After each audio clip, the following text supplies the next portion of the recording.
Let's now focus on the labor front on this developing story where the Colleges of Education Teachers Association CETAG and the National Labour Commission are currently locked up in a crunch meeting to address issues regarding their strike.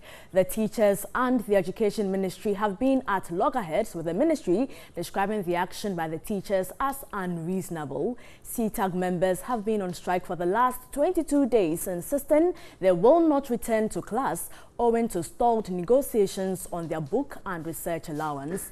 Meanwhile, government is yet to decide whether to close down all the teacher training institutions, as the schools have seen no activity in the last 22 days.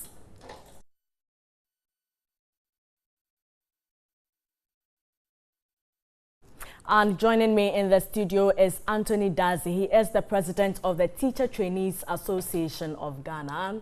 Good afternoon and thanks for joining us. Good afternoon. Now, per the laws governing your colleges of education, you're supposed to be closed down. It's been 22 days of strike. What's happening on campus? Have you shut down? Thank you. And let me take the opportunity to say hi to my colleagues in the various campuses. Per our student handouts, it has not been stated categorically that schools will close down, but it is seen that if someone does not go to class for 21 working days, he is not eligible to sit for examination, and that is what we know.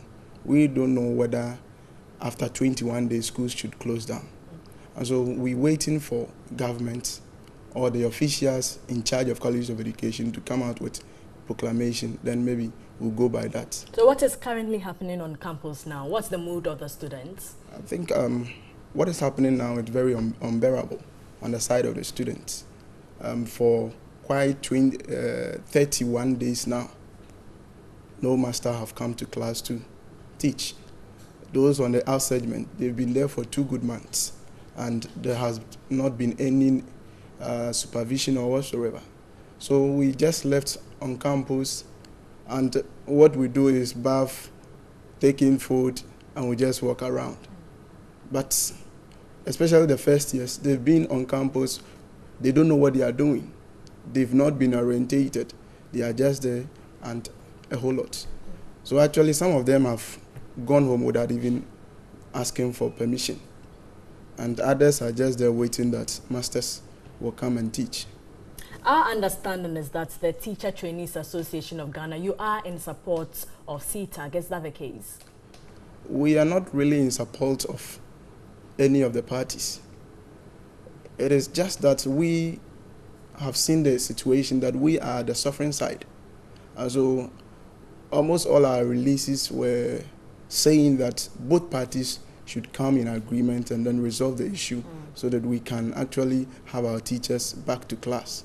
Okay, you hold on, Anthony. Well, joining me on the phone is Ben Arthur. He is a labor analyst. And good afternoon, Mr. Arthur, and thanks for joining us.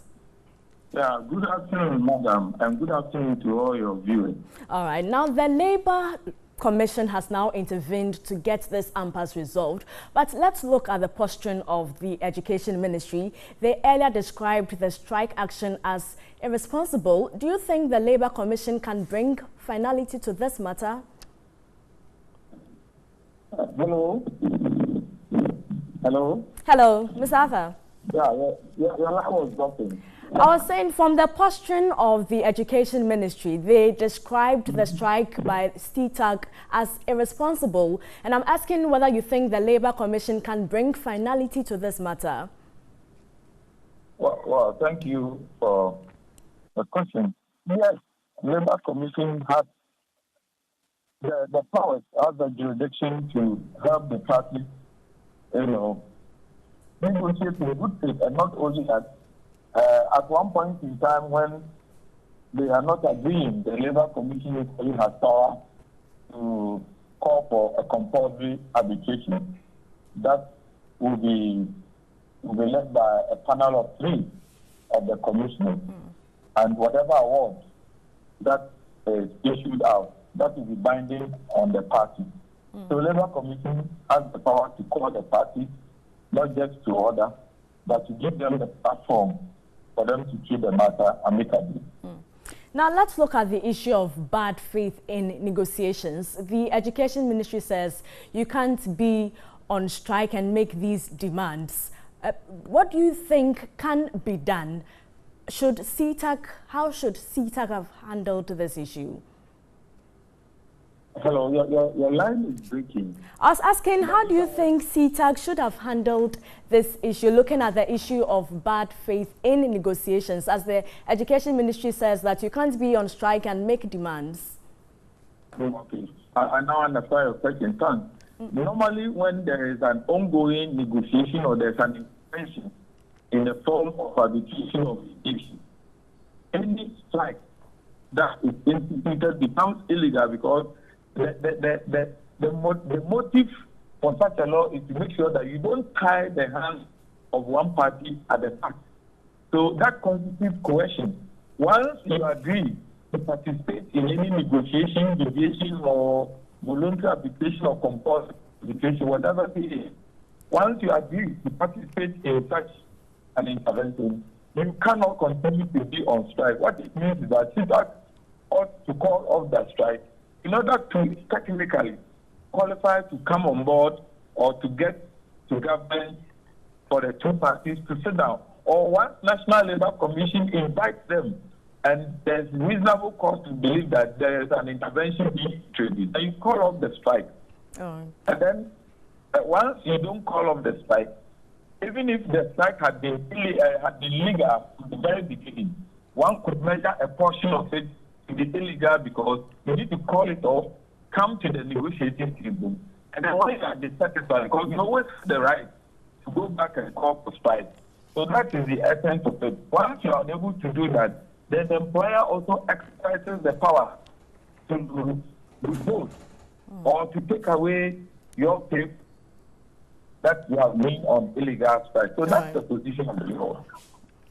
Thank you very much for your time. And Ben Arthur is a labor analyst. Well, still in the studio with me is the president of the Teacher Trainees Association of Ghana, Anthony Daze. So what do you think can be done to bring finality to this matter from where you are? All right, thank you very much. What we, Teacher Trainees Association of Ghana, thinks it can be done is that our masters, we are pleading with them to get to or go to negotiation table with the authorities so that issues be resolved and they come back to class. For now, that is what we are looking forward for. That's both parties. I mean, National Council for Tertiary Education, National Labour Commission, Ministry of Education, and CETAG as well. They should all come together, go to negotiation table and resolve this issue. Because at the end of the day, we are suffering most.